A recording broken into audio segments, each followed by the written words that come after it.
이 시간 봉독할 하나님의 말씀 히브리서 11장 1절에서 7절까지를 읽도록 하겠습니다.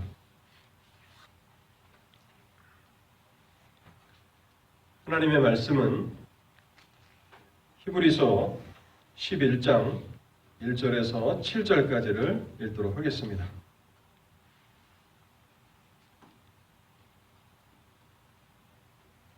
믿음은 바라는 것들의 실상이요 보이지 않는 것들의 증거니 선진들이 이로써 증거를 얻었느니라. 믿음으로 모든 세계가 하나님의 말씀으로 지어진 줄을 우리가 아나니 보이는 것은 나타난 것으로 말미암아 된 것이 아니니라.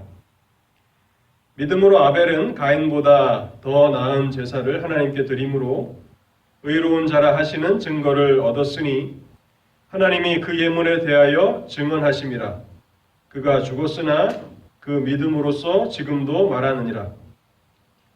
믿음으로 에녹은 죽음을 보지 않고 옮겨졌으니 하나님이 그를 옮기심으로 다시 보이지 아니하느니라. 그는 옮겨지기 전에 하나님을 기쁘시게 하는 자라 하는 증거를 받았느니라. 믿음이 없이는 하나님을 기쁘시게 하지 못하나니 하나님께 나아가는 자는 반드시 그가 계신 것과 또한 그가 자기를 찾는 자들에게 상 주시는 이심을 믿어야 할지니라. 믿음으로 노아는 아직 보이지 않는 일에 경고하심을 받아 경외함으로 방주를 준비하여 그 집을 구원하였으니 이로 말미암아 세상을 정죄하고 믿음을 따르는 의의 상속자가 되었느니라. 아멘. 우리 하나님의 은혜를 구하며 잠시 기도하도록 하겠습니다. 자비로우신 하나님 아버지, 오늘도 저희를 말씀 앞으로 부르신 은혜를 감사합니다. 하나님의 말씀을 봉독하게 하셨사오니 봉독한 이 말씀이 저희들이 온전히 마음으로 깨달을 수 있도록 말씀을 조명하여 주시옵소서. 성경을 기록해 하신 성령 하나님의 도우심이 아니다면 저희가 어찌 하나님의 말씀을 온전히 깨달고 그 말씀의 빛을 따라서 살아갈 수 있겠나이까? 오 하나님, 저희를 불쌍히 여기시고 오늘도 우리의 심령 가운데 성령께서 역사하여 주옵소서. 우리의 마음을 겸손케 하시고 또한 우리의 마음을 비추어 주실 때에 하나님의 진리가 마음에 잘 새겨지게 하시고 또한 그 말씀에 빛을 따라서 한 주간을 살아가면서 하나님의 그 약속의 그 경험들을 또 그 말씀의 그 빛들을 저희들이 풍성하게 경험할 수 있도록 은혜를 허락하여 주옵소서. 말씀을 증거하기 위해서 부족한 종 단에 섰습니다.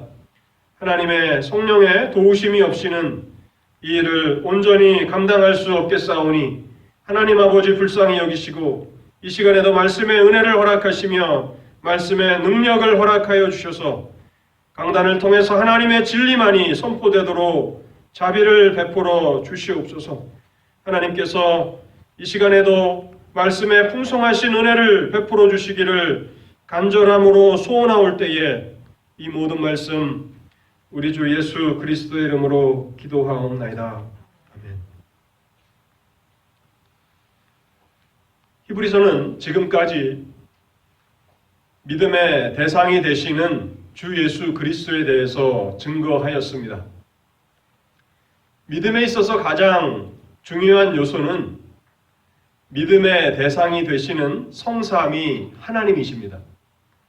히브리서는 특별히 성삼위 하나님 가운데 성자 하나님 예수 그리스도가 어떠한 분이신지를 10장에 이르기까지 중점적으로 증거했는데요. 히브리서 1장과 2장을 통해서 천사보다 뛰어나신 그리스도를 증거하였고 3장에서는 모세보다 뛰어나신 그리스도를 증거하였습니다. 그리고 4장부터 10장까지 여러 장을 할애해서 아론보다 더 뛰어나신 아론의 자손 레위 제사장들보다 더 뛰어나신 예수 그리스도를 증거하였습니다. 그리고서 10장에서 히브리서는 결론을 내리는데 두 결론을 우리가 살펴보았습니다. 새롭고 산 길로 나아가라. 예수 그리스도의 대제사장의 사역을 기술한 이후에 예수 그리스도께서 열어놓으신 새롭고 산 길로 나아가라는 결론과 함께 또 두 번째 결론은 의인은 믿음으로 말미암아 살아야 한다는 결론이었습니다. 나의 의인은 믿음으로 말미암아 살리라. 이것이 10장에서의 두 결론이었는데요. 저는 지난 시간에 믿음으로 산다는 것이 무엇인가, 믿음으로 말미암아 살리라는 이 말씀의 뜻을 네 가지를 증거했습니다. 첫 번째는 히브리서 10장 23절에 나타난 것처럼 믿음의 소망을 흔들리지 말고 굳게 잡는 것이다. 두 번째는 히브리서 10장 24절에서 또 25절까지 증거하는 것처럼 서로를 돌아보고 사랑과 선행을 격려하기 위해서 모이기를 힘쓰는 것이다. 믿음으로 산다는 것은 무엇인가?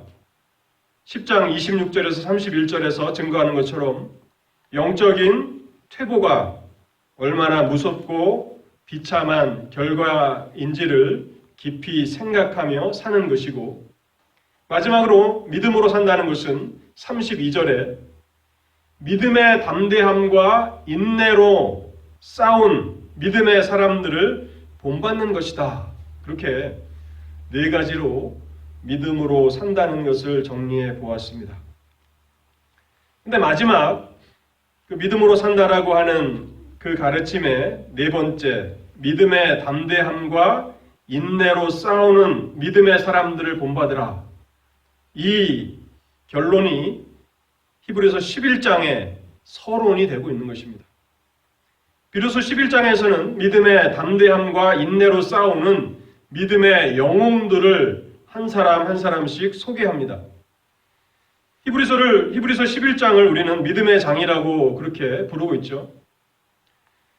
근데 히브리서 11장의 그 독특한 측면은 믿음을 설명하기 위해서 상세한 교리적인 진술을 택하지 않는다는 사실입니다. 로마서나 에베소서에 보면 기독교의 중요한 구원의 그 교리들을 상세하게 설명해 나가고 적용해 나가지 않습니까? 로마서나 에베소서 등 신약 성경의 많은 서신이 택하고 있는 교리적인 상세한 서술을 택하지 않고 히브리서 11장은 믿음을 설명할 때에 믿음의 사람들의 삶을 보여주면서 믿음은 이러한 것이다 라고 설명하고 있다는 사실입니다. 히브리서 11장이 택하고 있는 실제적인 믿음의 삶의 예가 두 가지를 강조하는데요. 그것은요, 믿음이라는 것은 성경의 진리를 잘 이해하고 있는 것일 뿐만 아니라 여기서 끝마치지 않고 그 진리가 삶을 통해서 증거되어야 한다는 사실을 히브리서 11장의 독특한 방식을 통해서 강조하고 있는 것입니다. 우리는 성경의 진리를, 성경의 교리를 익숙하게 잘 알아야 합니다. 근데 믿음의 측면에서 있어서 더 중요한 부분은 이런 교리적인 것을 아는 것에서 끝마치지 않고 그 진리가 삶으로 나타나야 한다는 사실인데요. 히브리서 11장을 읽어보면 증거라고 하는 단어가 여러 번 사용되어 있는 것을 알게 됩니다. 증거. 우리가 읽은 히브리서 11장 1절에서 7절까지만 보더라도 증거라는 단어가 무려 4번이나 사용되고 있습니다. 1절과 2절과 4절과 5절. 제가 11장에 나와 있는 그 증거라는 단어를 다 세어보지는 못했습니다. 근데 여러 차례 증거라고 하는 단어가 사용되고 있는데 영어로서는 witness라고 하는 단어입니다. 이 witness라고 하는 단어는 evidence라고 하는 단어와 조금 다른데 witness는 사람이 중심이 되는 그런 단어입니다. 그래서 법정에서 어떠한 사실을 믿게 하는 그 역할을 할 때 우리는 그 사람을 witness, 증인이라고 얘기하죠. 그래서 히브리서 11장은 삶으로 믿음을 증거한 사람들을 보여주고 있는 것입니다. 그래서 저는 오늘 히브리서가 증거하고 있는 첫 번째 그룹의 믿음의 사람들, 아벨, 에녹, 노아의 믿음에 대해서 여러분들과 함께 살펴보기를 원하고, 하나님께서 허락하시면 나머지 11장 전체의 그 믿음의 사람들을 살펴보게 될 것 같습니다. 크게 두 가지로 나눠서 오늘 이 본문을 설교하기를 원하는데요.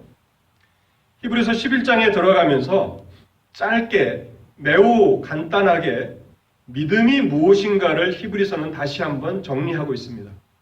많은 지면을 할애할 수도 있지만 히브리서는 매우 간략한 믿음의 정의를 우리에게 주고 있는데 1절에서 3절까지입니다. 저는 이 1절에서 3절을 두 가지로 요약해 봤는데요. 믿음이란 무엇인가? 그것은 지나가는 순간이나 눈에 보이는 세상을 위해서 살지 않는 것이다 라고 하는 정의입니다. 히브리서 11장이 정의하는 믿음은 지나가는 순간이나 눈에 보이는 세상을 위해서 살지 않는 것입니다. 오히려 믿음은 영원하고 복된 미래를 기대하고 소망하는 것입니다. 10장 23절에 믿음의 소망을 흔들지 말고 굳게 잡으라고 하는 히브리서 10장의 결론과 같이 믿음은 지나가는 순간이나 눈에 보이는 세상을 위해 살지 않는 것입니다. 믿음의 사람들은 한결같이 아직은 나타나지 않았지만 그러나 장차 확실하게 나타나게 될 소망을 바라보며 살았던 사람들입니다. 하나님께서 성경을 통해서 계시하신 장차 나타날 소망에 믿음의 사람들은 자신들의 시선을 고정하면서 살아갔습니다. 이 증거라고 하는 이 단어를 저는 1절과 2절에서는 내적인 확신이라고 이렇게 바꿔봤는데요. 하나님께서 성도의 마음에 믿음을 허락하시면 내적인 확신을 가지고 하나님의 말씀이 분명하게 이루어질 것이라는 사실을 붙들게 된다는 사실입니다. 이것은 믿음이 없는 사람들이 볼 때에는 불가능한 일입니다. 어떻게 육신을 가진 인간이 순간을 무시하며 눈에 보이는 세상을 거부하며 살아갈 수 있는가? 이것은 불가능해 보이는 그런 일입니다. 근데 하나님께서 하나님의 백성들에게 허락하신 이 믿음은 불가능을 가능하게 하고 사람들이 보지 못하는 것을 보게 하는 능력이 있다는 것입니다. 바로 그것이 믿음이라는 것이죠. 믿음은 바라는 것들의 실상이요 보지 못하는 것들의 증거니 라고 하는 이 말씀이 바로 믿음은 지나가는 순간이 아니고 보이는 세상이 아니라 장차 나타나게 될 복된 미래를 기대하고 소망하게 하는 것이다 라고 하는 정의를 가능하게 하는 것입니다. 사랑하는 성도 여러분, 히브리서 11장이 우리에게 정의하는 이 믿음의 정의를 따라서 오늘 우리의 삶을 한번 돌아보면 좋을 것 같습니다. 우리에게는 믿음이 있습니까? 믿음이 있기 때문에 보이는 순간이나 또 세상에 연연하지 않고 하나님께서 말씀을 통해서 우리에게 계시하신 복된 미래를 기대하며 바라보며 그렇게 살아가고 있습니까? 히브리서는 믿음은 바로 그러한 것이라고 증거하고 있습니다. 두 번째로 믿음에 대한 히브리서 11장의 간략한 증거는요. 오직 믿음으로만 믿음의 영웅들은 하나님의 칭찬과 인정을 받았다는 사실입니다. 히브리서 11장에 최소 7명, 또 상세하게 기록하면 선지자들, 여인들이라고 하는 조금 일반적인 표현들이 나와 있는데 수많은 믿음의 이 영웅들은 오직 그들의 믿음으로만 하나님의 인정과 칭찬을 받았다는 사실입니다. 2절 말씀은 이렇게 증거합니다. 선진들이 이로써 증거를 얻었느니라. 선진들이 이로써 증거를 얻었느니라. 이 킹제임스 성경은 2절을 이렇게 번역하는데요. 선진들이 좋은 평판을 얻었느니라. 좋은 평판을 얻었다. 하나님으로부터 좋은 평판을 얻었다는 것입니다. 이로써, 여기 이로써는 무엇을 뜻할까요? 믿음으로써. 지금 히브리서 11장에 기록되어 있는 이 믿음의 영웅들은 이 땅에 많은 업적을 남긴 사람들이 아닙니다. 이 땅에서 누구도 소유해 보지 못한 수많은 재물을 가진 사람들도 아닙니다. 오직 하나의 공통점이 있다면 하나님을 향한 믿음으로 하나님께 인정과 칭찬을 받은 사람들이라는 사실입니다. 사실 우리가 어떤 사람을 만날 때 한국 사람들은 명함을 지금도 뭐 주고받겠죠.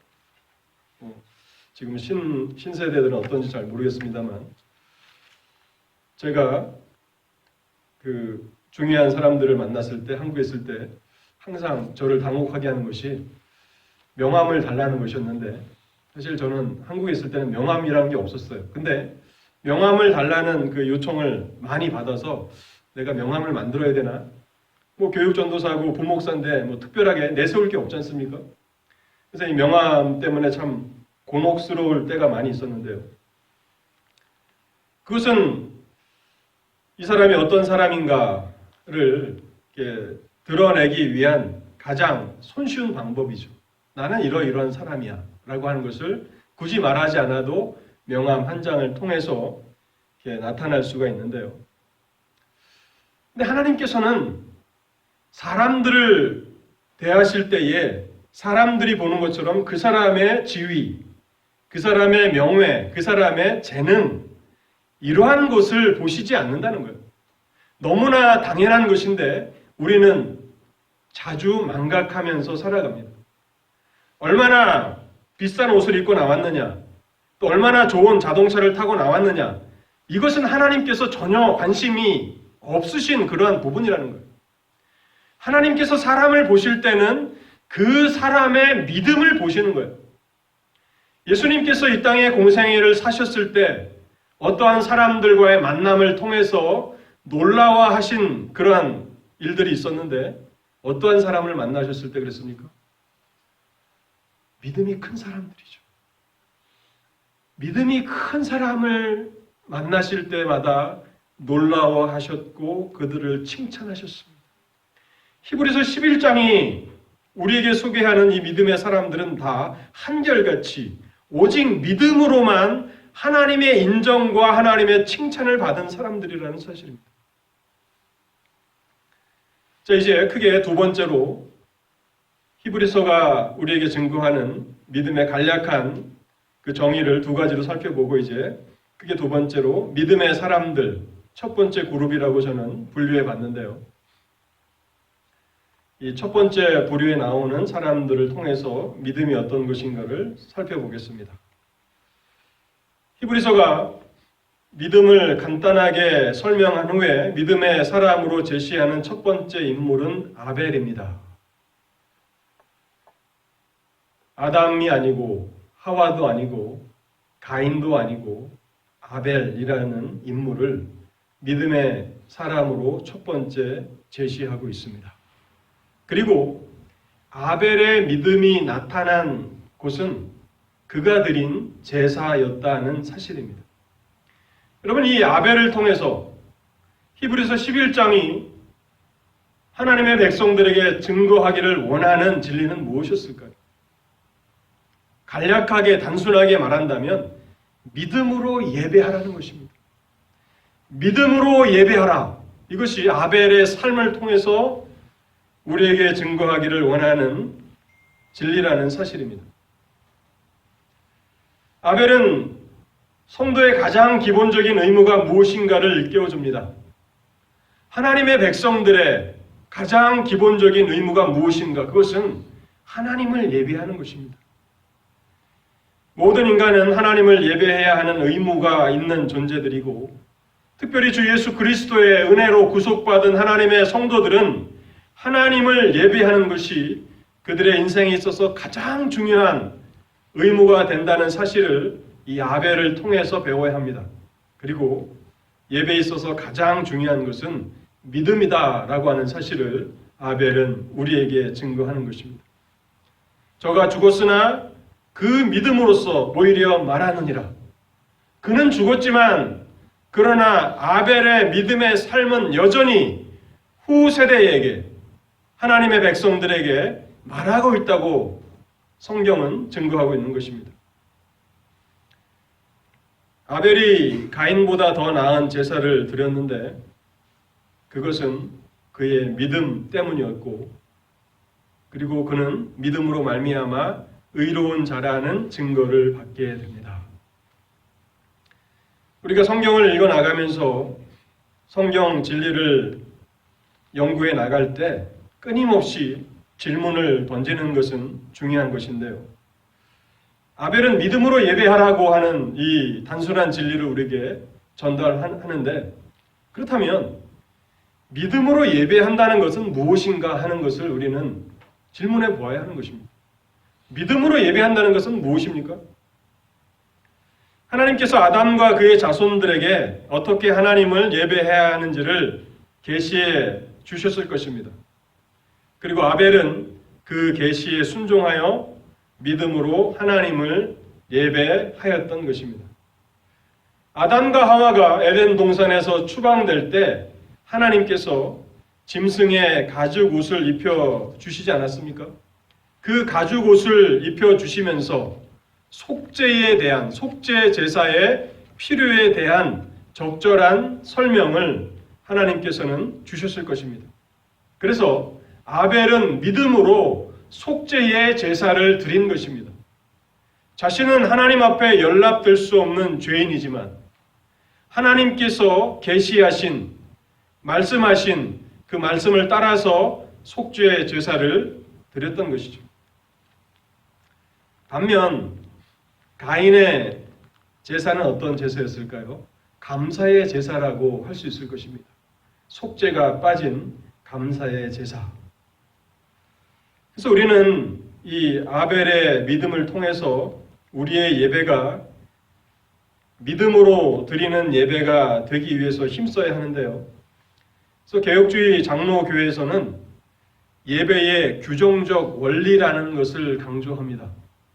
예배의 규정적 원리라고 하는 것은 무엇인가 하면 성경은 예배에 있어서 최고의 기준이 된다는 그런 가르침입니다.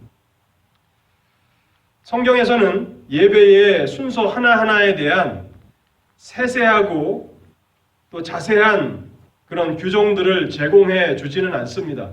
그러나 예배에 있어서 가장 중요한 원리에 대해서 성경 곳곳에서 가르쳐 주시고 계시다는 사실이죠. 간략하게 몇 가지 예를 들어보면 요한복음 4장 24절에서 예수님께서 예배하는 자는 어떻게 예배해야 된다고 말씀하십니까? 신령과 진정으로, 성령과 진리로 예배해야 한다. 또한 우리가 이미 살펴봤던 출애굽기 25장에서 31장까지에 보면 성막에 대한 자세한 규정들이 있지 않습니까? 내가 너에게 보여준 그대로 성막을 만들라. 하나님께서 세세하게 성막의 기구들을 만들라고 말씀하시면서 어떻게 하나님을 예배해야 하는지 원리를 가르쳐 주셨습니다. 이런 긍정적인 예만 있는 것이 아니라 부정적인 예를 통해서도 가르쳐 주시는데, 레위기 10장에 보면 아론의 두 아들 나답과 아비후의 죽음이 나타납니다. 하나님께서 명하지 아니한 불로 하나님을 제사하다가 나답과 아비후가 하나님의 심판을 받고 죽는 사건을 통해서 하나님이 명하지 않은 다른 방식을 도입하는 것이 얼마나 어리석은 일인가를 가르쳐 주고요. 사무엘상 4장에 보면 홈리와 비느하스, 이 두 제사장의 죽음이 나오지 않습니까? 하나님께서 이 홈리와 비느하스가 여호와의 제사를 멸시한 사람들이라고 사무엘을 통해서 심판을 경고하셨고, 그래서 홈리와 비느하스는 한날에 죽임을 당합니다. 또 간략하게 생각해 봐도 성경은 구체적으로 세밀한 우리가 지금 예배 순서를 쓰고 있는 것처럼 그것을 일목요연하게 정리해 주고 있지는 않지만 가장 중요한 예배의 원리에 대해서 여러 곳에서 가르쳐 주고 있다는 것입니다. 그래서 우리는 성경의 하나님의 말씀을 따라서 예배하는 것, 그것이 얼마나 중요한 것인가, 그리고 그것이 믿음으로 예배하는 것이다 라고 하는 사실을 우리는 분명히 인식해야 하는 것입니다. 그러면서 히브리서는 이렇게 덧붙이는데요. 하나님께서 그 예물에 대하여 증거하심이라. 예물에 대해서 증거하셨다. 이 말씀은 아마도 하늘에서 불이 내려와서 아벨의 제물을 불살랐을 것입니다. 내가 원하는 예배는 바로 이것이다. 하늘에서 불이 내려온 그 사건은 창세기 15장에 보면 아브라함이 하나님 앞에 번제를 드릴 때 하늘에서 불이 내려와서 그 번제물을 살랐고, 레위기 9장에 보면 아론이 이제 하나님이 명령하신 그 명령을 따라서 하나님 앞에 제사했을 때 불이 내려와서 그 번제물들을 살릅니다. 열왕기상 18장에 보면 갈멜산에서 엘리야가 하나님을 향하여서 제단을 쌓고 예배할 때에 하나님의 불이 내려와서 그 제단을 다 사르면서 하나님이 증거하셨다. 나는 이러한 예배를 원한다. 이러한 제사를 원한다라고 하나님께서 증거하셨다는 사실입니다. 그래서 우리가 예배를 접근해 나갈 때 이 원리는 참 중요한 것입니다. 어떤 교회에서는 이러한 일들을 행하고 또 예배 가운데 이러한 요소가 들어오면 더 좋지 않을까라고 사람들이 새로운 아이디어를 냅니다. 근데 그것은 매우 위험할 수 있다는 사실입니다. 찬송을 부르는데 춤을 추면 어떤가? 여러 가지 인간적인 또 문화적인 방식들이 예배에 도입되기 시작하면 그것은 우리의 예배를 혼탁하게 하고 하나님 앞에 위험하게 만드는 요소라는 사실을 깨닫고, 성경을 읽어보니까, 말씀을 묵상해 보니까 우리의 예배에 이러한 말씀적인 원리들이 빠졌습니다 라고 하면서 예배를 개혁해 나가는 것은 좋은 것이겠지만, 내 생각에는 또 우리 교회 말고 다른 교회에서는 이러한 시도를 하는데 그러한 시도들을 우리 교회도 적용해 보면 좋겠다라고 하는 그런 아이디어들은 아벨의 삶이 금지하고 있는 그러한 일이라는 사실입니다. 믿음으로 예배하라. 두 번째 인물은 에녹입니다.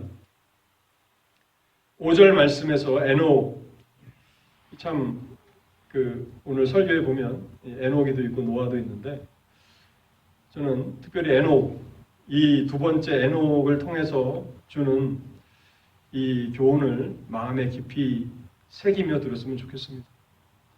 부모가 자녀에게 이름을 지을 때는 그 이름의 그 의미들을 생각하면서 짓지 않겠습니까?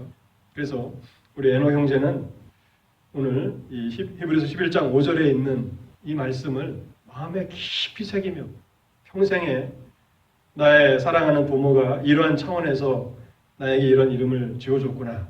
또 우리 노아, 우리 엄마, 우리 아버지가 이와 같은 노아의 믿음을 본받으라고 이렇게 이름을 지어줬구나 라고 하는 그러한 간절함을 가지고 이 설교를 들으면 좋겠습니다. 에녹은 하나님과 동행하는 사람이었습니다. 그래서 그는 믿음으로 인해서 죽지 않고 세상을 떠났습니다. 죽음을 맛보지 않고 세상을 떠났습니다. 그리고 그는 이 땅에 살았을 때에 하나님을 기쁘시게 하는 자라는 증거를 얻었습니다. 우리는 이러한 에녹의 삶을 통해서 무엇을 배워야 합니까? 인간에게 있어서 가장 중요한 관계가 무엇인가를 우리는 배우게 됩니다. 우리가 가장 중요하게 생각하며 살아야 하는 관계는 무엇입니까? 그것은 바로 하나님과의 관계라는 사실입니다. 에녹은 믿음으로 끊임없이 하나님을 찾으며 하나님께 나아갔던 인물입니다. 그래서 에녹의 삶은 믿음으로 하나님을 찾으며 하나님 앞에 나아가라라고 하는 이 단순한 진리를 우리에게 증거하는 것입니다. 사람들에게 칭찬을 받고 사람들의 인정을 받는 삶을 살아가는 것도 매우 중요하지만, 그러나 훨씬 더 중요한 것은 하나님의 칭찬과 인정을 받는 삶을 살아가는 것입니다. 근데 하나님께서 에녹의 삶을 기뻐하셨다고 성경은 증거하고 있습니다. 여러분, 이거보다 더 사람이 받을 수 있는 더 큰 영예가 있겠습니까? 하나님을 기쁘시게 하는 자라. 이것은 정말 우리가 사모해야 할 만한 그러한 일이 될 건데요. 그렇다면 에녹의 삶에 이러한 질문을 던져 보아야 할 것입니다. 그는 어떻게 하나님을 기쁘시게 할 수 있었을까? 여기에 대한 답도 믿음입니다. 믿음으로 그는 살았고, 그래서 하나님을 기쁘시게 할 수 있었는데요. 6절에 보면 그 믿음의 내용을 상세하게 설명해 줍니다. 하나님께 나아가는 자는 반드시 그가 계신 것과 또한 자기를 찾는 자들에게 상 주시는 이심을 믿어야 할지니라.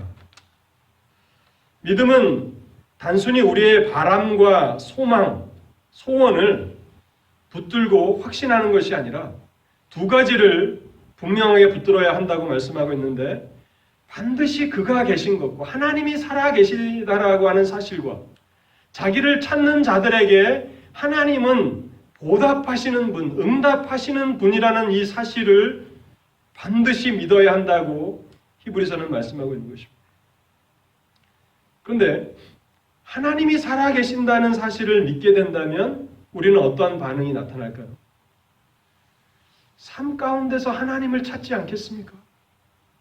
하나님이 살아계시는데 어떻게 하나님을 찾지 않고 살아갈 수 있습니까? 어찌 하나님 앞에 나아가지 않을 수 있겠느냐 하는 것입니다. 또한 하나님께서 자기를 찾는 자들에게 상을 주시는데, 어떤 사람들에게 상을 주십니까? 하나님을 찾는 사람들에게 상을 주신다고 말씀하시죠. 하나님이 살아계시고 하나님은 자신을 찾는 자들에게 상을 베푸시는 분이시라면 어찌 인간이 끊임없이 삶에서 하나님을 찾으며 하나님 앞에 나아가지 않겠느냐 하는 것입니다. 에녹은 바로 그런 삶을 산 것입니다. 하나님이 살아계시기 때문에 끊임없이 삶을 통해서 하나님 앞에 나아갔고 하나님을 찾았던 것입니다. 여러분, 사사시대의 비극은 무엇이었습니까? 우리가 수요일에 사사기 또 사무엘서를 좀 살펴보면서 사사시대의 비극에 대해서 좀 생각해 봤는데, 사사시대의 비극은 하나님을 왕으로 인정하지 않고 살았다는 사실입니다. 하나님이 그들의 영원하신 왕이신데 사사시대의 하나님의 백성들은 삶에서 하나님을 밀어내버렸습니다.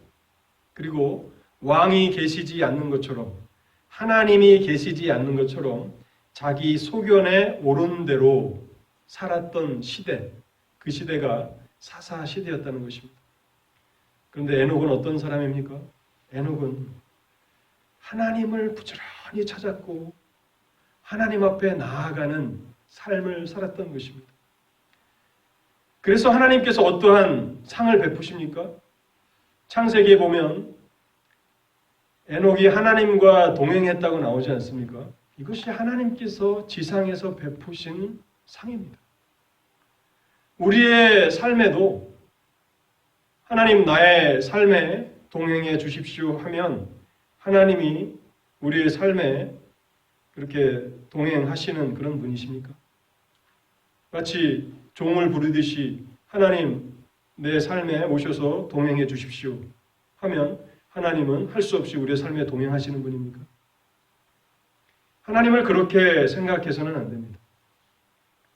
하나님을 찾고 하나님 앞에 나아가는 사람들에게 베푸시는 상이 하나님의 함께 하심이고 하나님의 동행하심입니다.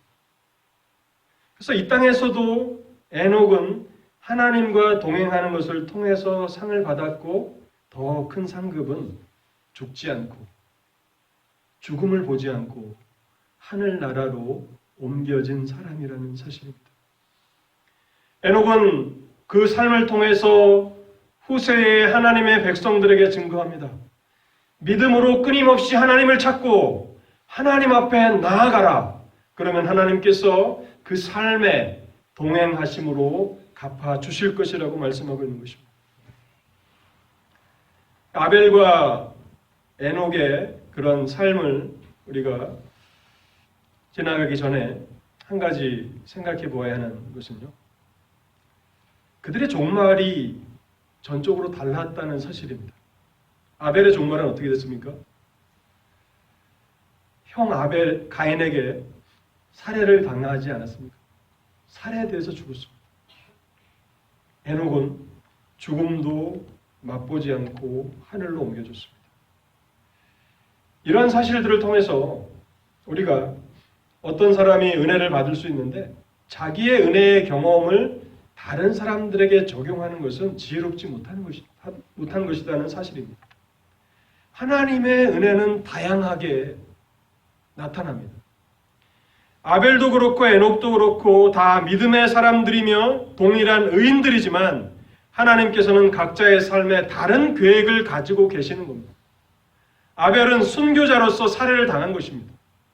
에녹은 죽지 않고 하늘로 올라가면서 예수 그리스도께서 재림하실 때에 이 땅에 살아있는 성도들이 경험하게 될 그 영광을 미리 맛보며 보여준 그러한 삶이었다는 사실입니다. 마지막 세 번째로 노아에 대해서 생각해 보겠습니다. 노아의 삶은 우리에게 어떠한 진리를 증거합니까? 노아의 삶은 믿음으로 하나님의 말씀에 순종하라는 진리입니다. 믿음으로 말씀에 순종하라. 믿음으로 하나님의 말씀에 순종하는 삶을 살라 하는 것이 노아의 삶이 우리에게 증거하는 가장 중요한 진리입니다. 노아는 아득한 미래에 있을 보지 못한 일에 대해서 하나님의 경고하심을 받았고 믿음으로 방주를 준비하였습니다. 노아는 하나님의 말씀에 대한 순종의 모범을 보여준 사람입니다.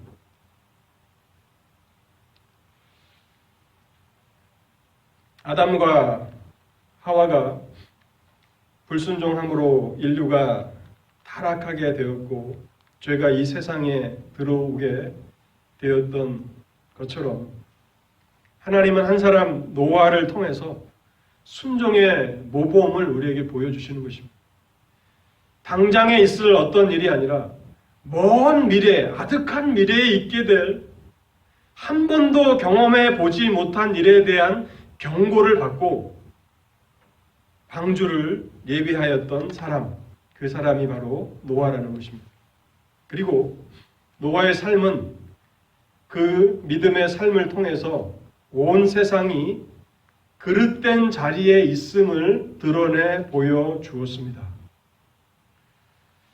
온 세상은 하나님의 말씀에 불순종하는 잘못된 자리 가운데 있었습니다.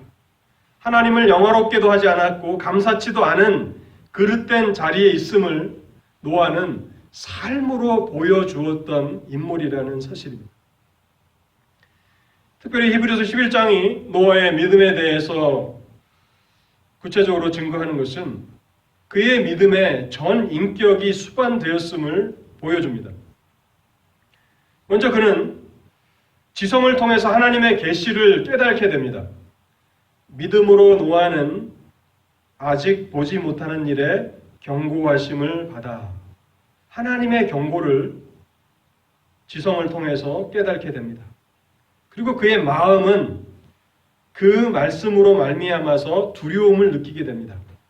경외함으로 그 마음이 두려움을 하나님의 심판에 대한 두려움을 느끼게 되었고, 또한 마지막으로는 그의 의지가 하나님께서 주신 그 말씀을 따라서 방주를 만드는 그 일에 나타나게 되었다는 사실입니다.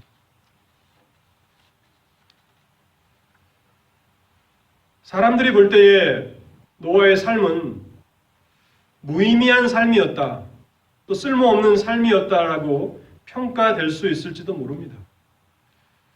역사가 기록하는 것은 노아의 증거는 노아의 가족을 제외한 다른 사람들에게는 아무에게도 받아들여지지 않았던 삶입니다.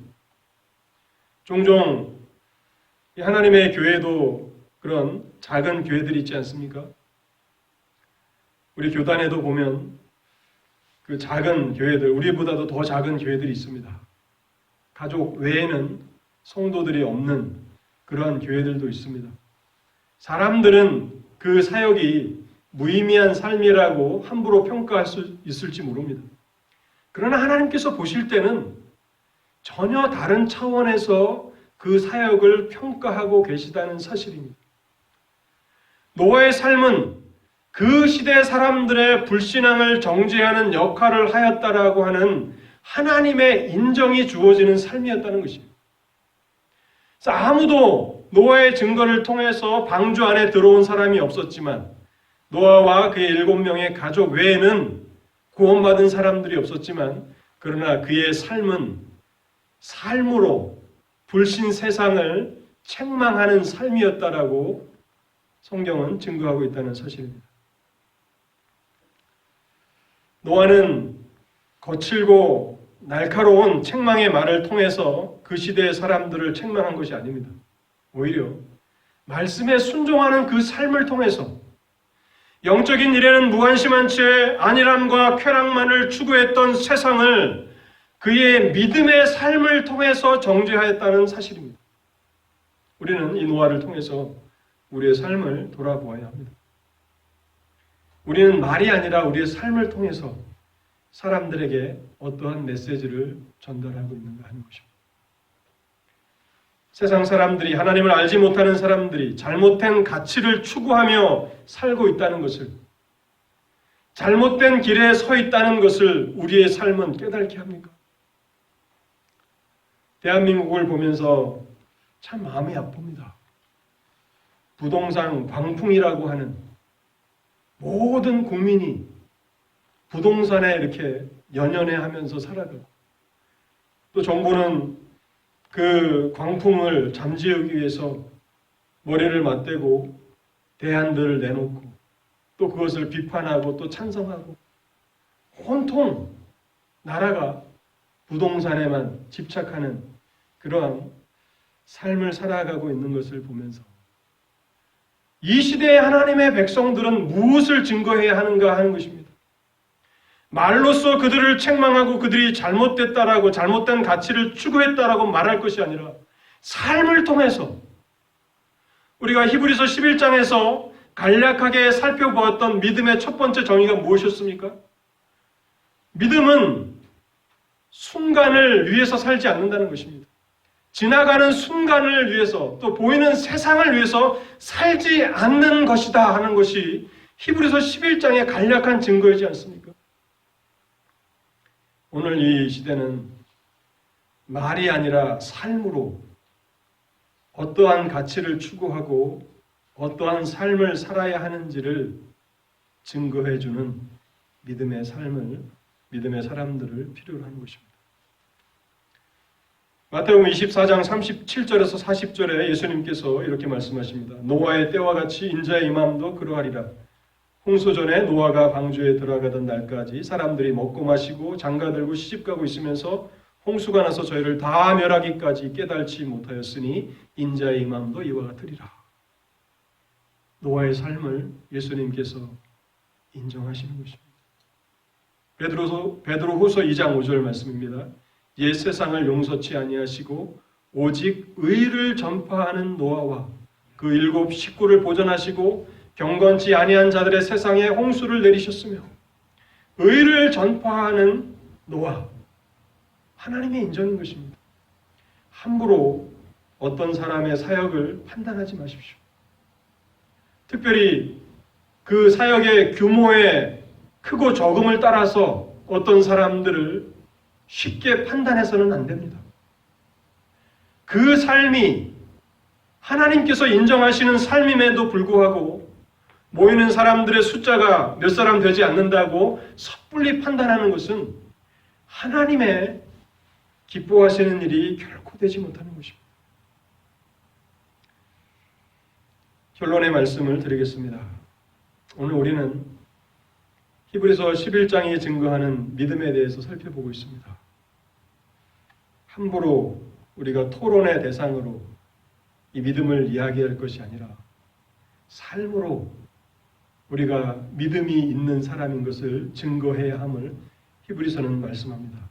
아벨을 통해서 믿음으로 예배하는 자가 되라고 히브리서는 우리에게 증거합니다. 에녹을 통해서 끊임없이 믿음으로 하나님을 찾으며 나아가라고, 하나님이 살아계심을 믿음으로 알고 하나님께서 자신을 찾는 자들에게 상 주시는 이심을 깨닫고 끊임없이 삶에서 하나님을 찾으며 하나님께 나아가라고 권면하고 있습니다.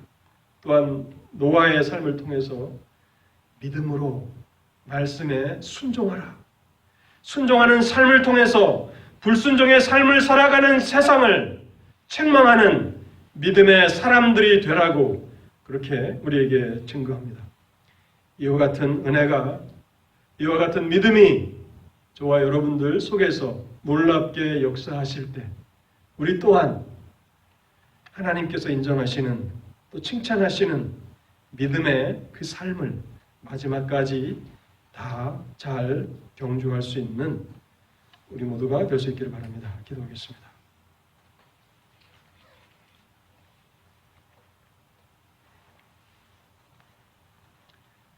하나님 감사합니다.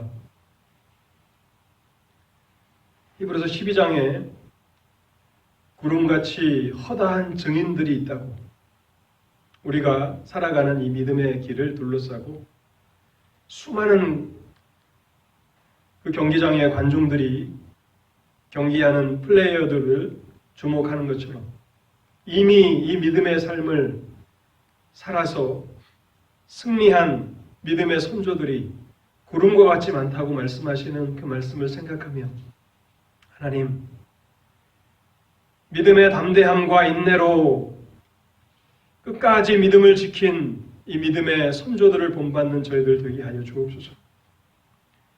우리의 지식으로만, 우리의 말로만 믿음을 나타내는 것이 아니라 우리의 삶을 통해서 하나님이 살아계시고 하나님을 끊임없이 찾고 하나님께 나아가는 자들에게 하나님께서 상을 베푸시는 분이심을 저희의 삶을 통해서 증거할 수 있도록 도와주시기를 원합니다. 그래서 머리 숙인 사랑하는 성도들의 삶에 마지막까지 하나님께서 동행하시는 놀라운 은혜의 경험들을 하도록 하나님이 말씀을 통해서 우리 가운데 역사하여 주옵소서. 그래서 이 어둡고 캄캄한 세상 가운데서도 어떠한 가치를 추구하며 살아야 하는지, 어떠한 인생의 목표를 가지고 살아야 하는지 여전히 방황하는 수많은 사람들에게 우리의 삶으로서 증거할 수 있는 신실한 믿음의 사람들이 되도록 저희를 세워주옵소서. 우리 주 예수 그리스도의 이름으로 기도하옵나이다.